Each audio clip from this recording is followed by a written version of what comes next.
Il est important d'entreprendre, les sœurs. Nous aussi, nous avons notre place. Nous aussi, nous avons les compétences pour créer. Et nous en avons besoin aujourd'hui dans un monde où il y a du prêt-à-penser. Donc c'est à vous de créer des concepts qui vont dans le sens de notre religion pour aider notre communauté et nos enfants. Et notamment dans l'éducation et dans le monde du livre, il est important d'occuper le terrain. Il est important de créer de nouveaux concepts, de nouvelles thématiques et de nouvelles manières d'aborder les choses. Car il y a vraiment beaucoup de manques pour nos enfants. Et vraiment, les sœurs, ne vous posez pas de limites, car vraiment, tout est possible. Avec Allah, tout est possible. Et je vais vous citer mon humble exemple.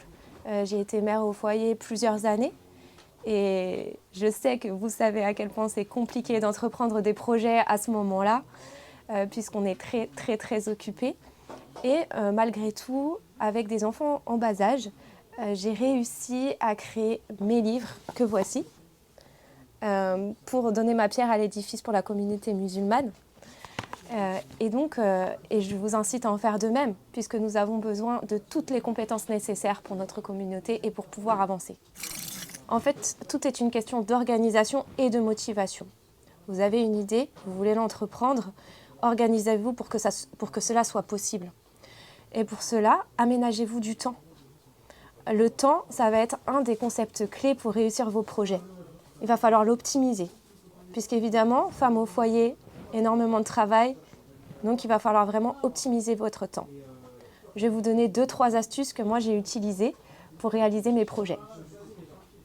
Déjà, pour me former, j'avais mes écouteurs sur les oreilles et j'écoutais énormément de conférences, de formations à ce moment-là, pendant que je cuisinais, pendant que je faisais le ménage. Tous ces temps morts, je les utilisais à bon escient. N'en faites pas trop non plus, faites les choses petit à petit, mais faites régulièrement. D'ailleurs, Allah veut de nous la régularité plutôt que la quantité, la qualité aussi plutôt que la quantité. Donc faites peu, mais souvent. Et c'est comme ça qu'on réussit un projet. Les petites gouttes forment les grandes rivières, n'oubliez pas ça. Donc ne négligez pas un petit travail, minime soit-il, mais qui est régulier. Donc n'hésitez pas les sœurs, si vous avez un projet, ayez confiance en vous et allez jusqu'au bout pour apporter votre pierre à l'édifice à la communauté musulmane.